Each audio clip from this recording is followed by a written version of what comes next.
How to Decenter White Women, the Black Women's Guide to Power, Rest, and Sustain Healing.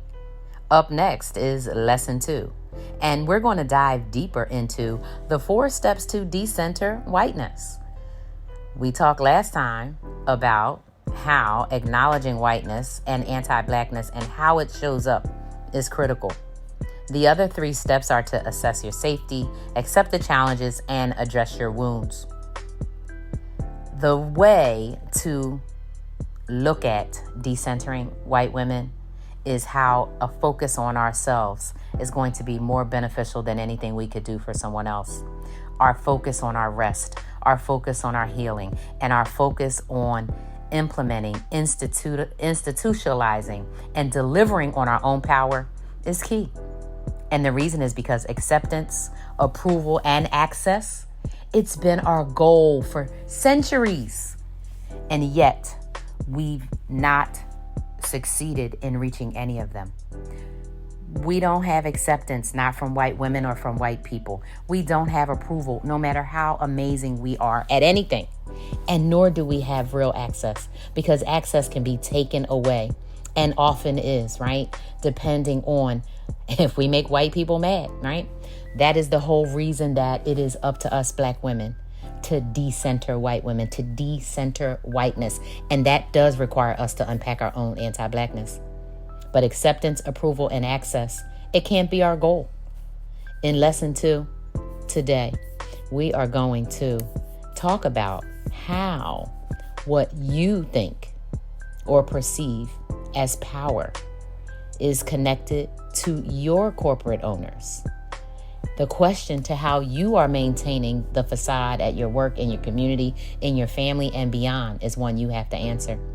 But what we're going to get into now is how acknowledging whiteness in business and power is critical.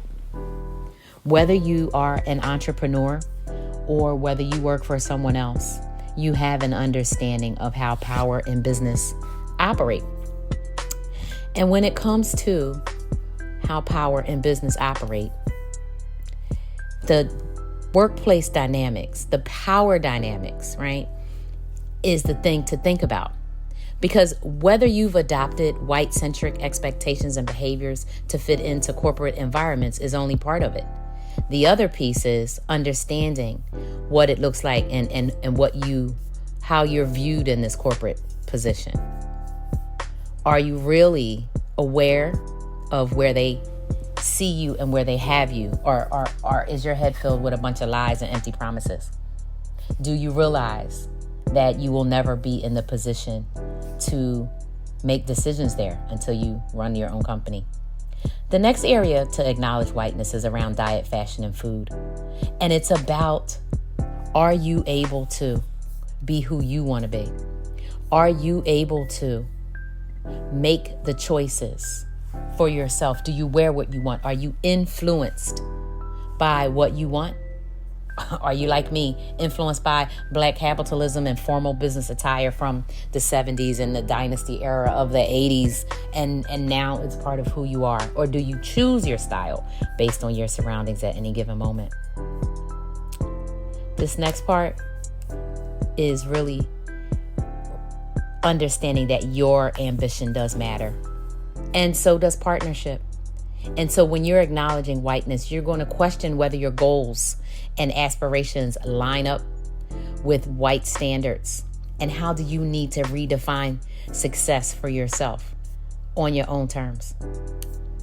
Question your goals and redefine that. And no matter what anybody tells you, your ambition, it does matter. I know what I want out of life. I want rest. I want travel. I want to eat, cook. I want to have massages and facials, and I want to rest, and I'm entitled to it. The next piece is all about assessing our safety, because that is one of the biggest reasons, right, that we strive for approval and acceptance and access, right? A lot of it's about safety, because Black people aren't safe. Our humanity is still up for discussions, because they do not even believe that we deserve reparations. So that lets us know, right? 100% for sure. It lets us know that it's important to assess these ways that are going to be safe, especially when we're talking about disengaging. It's complicated, right? It's more than a piece of a puzzle. It's some tricky shit, right? And it's going to require several things. First of all, it's going to require a strategic plan. It's going to require a roadmap. And it's going to require an introduction to breaking out of their bunch, because Black women get to decide how we are going to move. Black women get to decide how to be in our own spaces, cultivated for us and by us. And then finally, that encouragement to explore actionable ways to get disengaged. All of those are components of assessing safety. So let's get into it. When it comes to breaking out of their bunch and moving away into an area, into a space that is not only safe when it comes to emotional and psychologically, but a place where you're not going to be harmed, not financially, not physically, where no one is going to be going after you, whether your business, your personal affairs, or anything else. The thing is, establishing for yourself the way in which you want to engage, and you doing that on your terms. What's the voice you're hearing in your head? Is it that of someone saying you should do this and you should do that? If so, it's definitely not the voice to listen to. Break away from their bunch and move into a space of safety and comfort and peace. Now, in order to do that, you are definitely going to have to factor in strategic planning. You're going to have to plan that disengagement. And you're going to have to strategically do so, because white women are so dangerous that you have to employ surgical decision making skills and surgical precision when it comes to the strategy. I remember planning to leave my first ex-husband, and it took weeks and weeks, right? Because I had to change the 401, I had to change the bank account, change the address, get a post office box, change my address with my job, with the Social Security, blah, blah, blah, blah, blah, blah, right? And in order to do that, I had to really write a lot of stuff down, get checklists, check things twice. And that's the same thing you have to do in this disengagement process as well. Now, when you start to think through and get this strategy down pat, you're going to develop some actionable ways to disengage, right?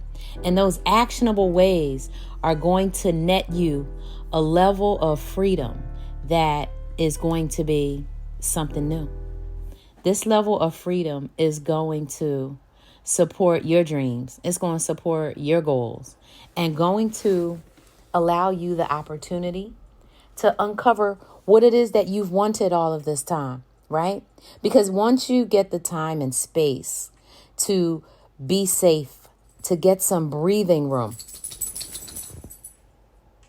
that is when you will indeed feel that freedom kick in.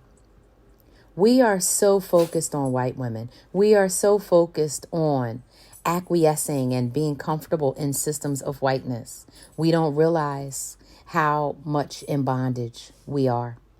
And it's time for us to break free and decenter white women. I'll see you in part 3.